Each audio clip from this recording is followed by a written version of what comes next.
All right. Well, welcome to Viewpoints podcast. This is dedicated to help life change. And again, we're just here to talk about viewpoints and just dive into the Bible. And we're here with Dr. John Gerlach. How are you doing, John? I'm good, Jordan. How's it going, bud? It's going good. Good. New Year's going great. Resolutions are going good. Yeah. Well, I kind of left those behind already. It's so funny. I was at my home, and we have a workout station, and there's just tons and tons of people I've never even seen before in just trying to get the workout for the new year going. But it's pretty funny. I'm sure next couple of months will be empty. It'll be close, right? But today, this is going to be a really good subject today, and we're going to be talking about guilt and shame. And so it's our hope that you just tune in and listen wherever you're at. But let's just kind of get into it. John, if you could just kind of explain where we're at in this series. Yeah, in the series we've been talking about how to get unstuck. Mm-hmm. And so we talked about the woman at the well in John chapter 4. And here's this woman who's full of guilt and shame because of her actions basically in her life. And we know that because she's going to the well to get water. Yeah. You know, I've been in different countries where, like, for example, Guatemala. First thing in the morning, man, there's a line of people headed to the well. They've got all kind of containers, all kind of things to carry the water back because you need the water right off the bat first thing in the morning. Well, she's waiting. She's waiting until noon, which nobody else. You wouldn't do that. Mm-hmm. Yeah, you would try to get your water for the day, Gotcha. not middle of the day. Mm-hmm. So she's full of guilt and shame, and how Jesus deals with her, I think, gives us great insight about guilt and shame. But I just really don't think people understand that much. I don't think they totally understand guilt, shame, the differences, all that kind of thing. You know, what's good, what's bad, and all that about it. Yeah. So you're saying that there is a difference between, I want to be very careful with my words, bad guilt and good guilt or healthy guilt? Is that what you're saying? Yeah, it's like, so is guilt bad or good? And the answer is it depends. I think we kind of think of it more bad because we've all had that feeling. I mean, that feeling like, oh man, I just blew it, or I shouldn't have said that, or I did that, or I made this choice and I shouldn't have made that choice. That kind of stuff. We've all had that feeling, right? Just kind of in the pit of our stomachs. That's like, oh, so we kind of think of it as a bad thing. But the Bible talks about guilt in a good way also, which is what we would call conviction. Okay. Where, hey, so here's how I look at it, I think, from what I see the Bible saying about guilt. The good guilt is kind of like the check engine light on our car. Okay. It's like, and so let me ask you, when has a check engine light ever come on in your car? Ever? Oh, yeah. Okay. Did you ignore it, or did you immediately figure out what's going on? I got to go take it in right now. Yeah, I'm more the type of let's get this taken care of immediately. Okay. Unless I hit the E, I try to go a couple of days. But what if the car's driving fine? Yeah. It comes on and the car's driving fine. You still do that? No, I think it's not with my personality. I'm there right away. So yeah. So I think some people go, well, the car's fine. What's the deal? But guilt is kind of like that light going, there's something going on. Might be very minor, might be major, but you do need to do something about it. I think it's God's way of tapping us on the shoulder of guilt. I mean, guilt. So conviction is God going, it's time for a change. It's time to take a turn here, go a different direction, repair what was broken that you just broke, or whatever it is. And that conviction is life-changing. I mean,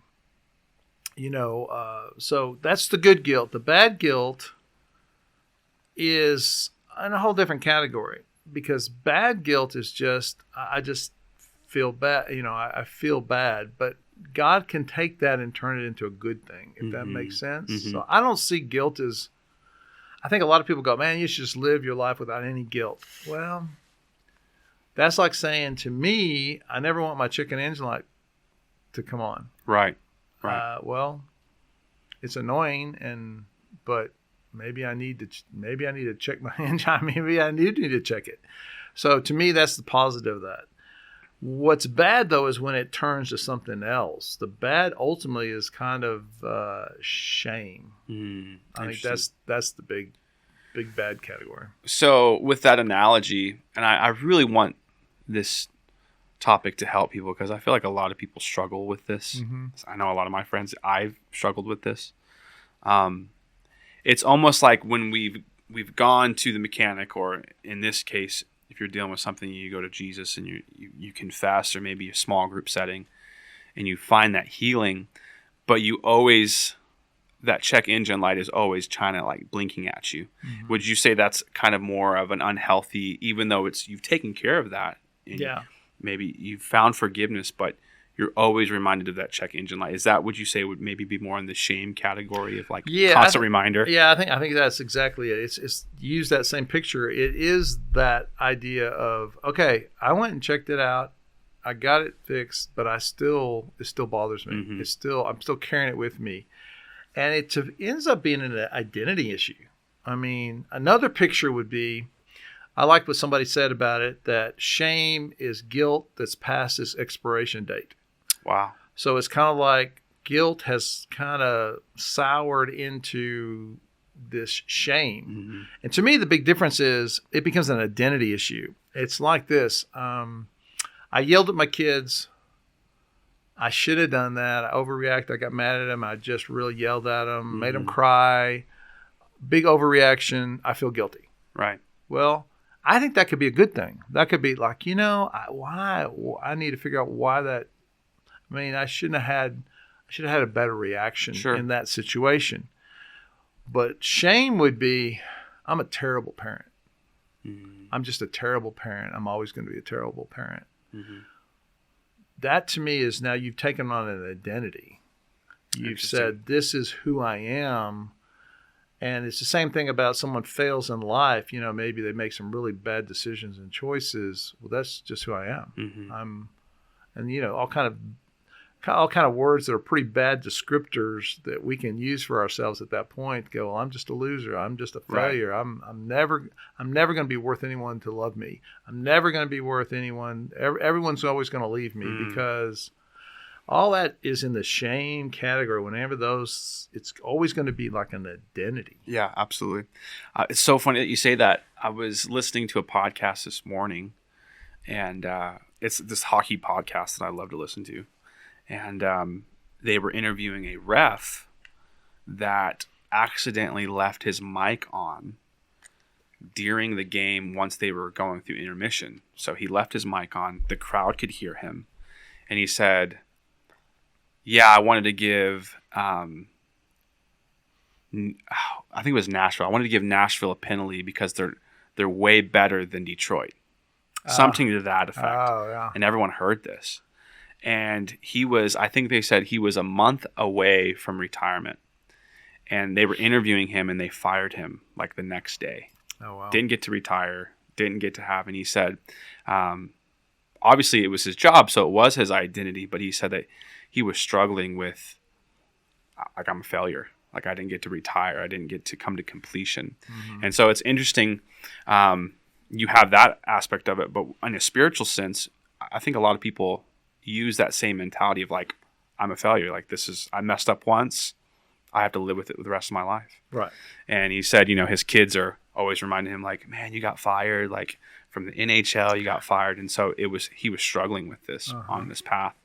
And so, but how would you tell the listener, and I need help in this too, like how do we defeat that shame and that guilt in our life? Well, I think, we've got to get to the place where obviously we realize Jesus can deal with it. And again, it's kind of what we've touched on a little bit. What I find with people, and I think it's, you kind of mentioned it, you find with people too, is, okay, do we believe as followers of Jesus, I ask for forgiveness, I get forgiveness, it's done. Mm-hmm. I think everybody would go, yeah, I believe that. And that's not really the problem. Mm-hmm. The problem is that we don't forgive ourselves. Right. And so I think it's to really hold on tight to the anchor of that we are forgiven, that God is redeeming. Redeeming is, this picture of you got another shot, you got another chance. Mm-hmm. and that there is this reality that we can go forward, even no matter what has happened. Do you think that is part of the process of not only understanding that we're forgiven, but you have to forgive yourself? Yeah, I think you've got to forgive yourself, and I just think that's what people. I mean, I had somebody say this to me yesterday. They said to me, this thing happened 25 years ago, and I still look back and I don't know if I can forgive myself. Mm-hmm. I mean, it's been 25 years. I mean, it's been a long, long time. And here's this person. It's still fresh. Would they say, if you said, do you think God forgave you? Oh, yeah, I think God forgave me. Mm-hmm.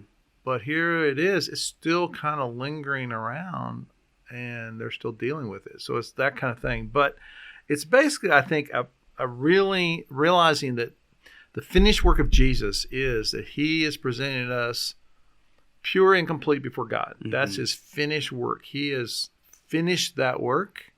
He is presenting us. We are his sons. We are his daughters. That's our identity. So we take that identity, not I'm the failure. God could never love me. No person could ever love me. Any of that kind of stuff.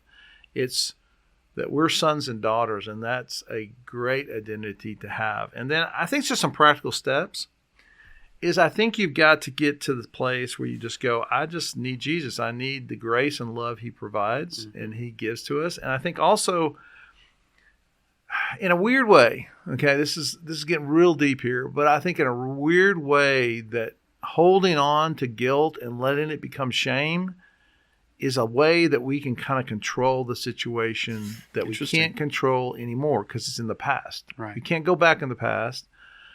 So how do we control it? I think it's like, well, I have so much shame about that. And it's almost a weird sense of control. Mm-hmm. And I think we got to give that up. I think it's a practical step. Wow. You have to give that control up over, which in a strange way, it's people feeling shameful gives them that control. And then here's God's great redeeming picture is a third practical step is if you will let God forgive you, if you will forgive yourself, if someone will do that, you have a great story to tell somebody and to help somebody. That's good. And I think the next practical step is tell your story to help somebody. That's so good. And that will make all the difference. It'll be part of maybe their redemption in their life. Wow. And it's so true because the scripture says, confess and be healed, to one another. And so, which I think is a great segue into groups, where we've started group signups. And so to the listener, just as John said, we would love to hear your story. And I know your story would probably help other people in a group setting too. So definitely. Group signups are happening. And John, thank you so much for this topic. I'm so excited about this series of helping people get unstuck from traditions or, bad behaviors or cycles, whatever it may be. So John, thank you again. To the listener, we hope to see you next time. God bless.